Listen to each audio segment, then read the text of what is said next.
স্ত্রীকে ইদানিং অসহ্য মনে হচ্ছে।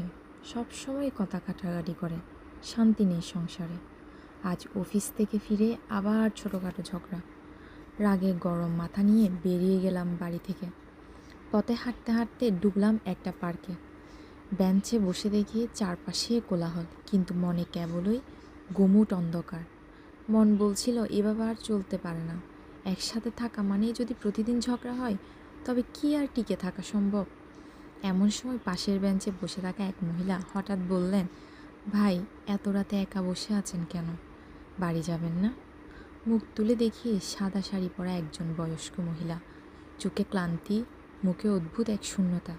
আমি বললাম, বাড়ি যেতে ইচ্ছে করছে না। প্রতিদিন শুধু ঝগড়া, কথা কাটাকাটি, আর সহ্য হচ্ছে না। মহিলা মৃদু হেসে বললেন, আমারও তো একদিন সংসার ছিল, স্বামী ছিল, ছিল 2 ছেলে। প্রতিদিন ছোট ছোট অভিমান, কথা কাটাকাটি, সেগুলো তখন বড় সমস্যা মনে হতো। কিন্তু আজ স্বামী নেই, ছেলেরাও বিদেশে ব্যস্ত নিজের জীবনে। ফাঁকা ঘরে দিনের পর দিন একা বসে থাকি। এখন মনে হয়, যদি সেই ঝগড়াগুলো ফিরে পেতাম, যদি কেউ আমার উপর রাগ করত, যদি কারো সাথে একটুখানি কথা কাটাকাটি হতো, তাহলেই হয়তো জীবনটা এত ফাঁকা লাগতো না। আমি অবাক হয়ে তাকিয়ে রইলাম তার দিকে। হঠাৎ মনে হলো, যেই মানুষটার সাথে আমি প্রতিদিন রাগ করি, সেই তো আমার আসল জীবনসঙ্গী। সে না থাকলে হয়তো এই শহর, এই সংসার, এই সব কিছুই ফাঁকা লাগতো। চুপচাপ উঠে বাড়ির পথে হাঁটতে শুরু করলাম।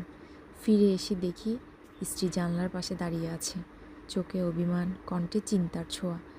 এতক্ষণ কোথায় ছিলে? ফোনও ধরছিলে না। আমি কিছু বললাম না, শুধু আস্তে গিয়ে তার হাতটা ধরলাম। চোখের ভিতর চোখ রাখতেই বুঝলাম, ঝগড়ার চেয়ে সম্পর্ক বড়, অভিমানের চেয়ে ভালোবাসা গভীর। জীবনে যতই রাগ হোক, শেষমেশ ফিরে আসতে জানতে হয়। কারণ একটি জীবন বড় নয়, কিন্তু একটি মানুষ হারালে সেই শূন্যতা কোনো দিন পূর্ণ হয় না।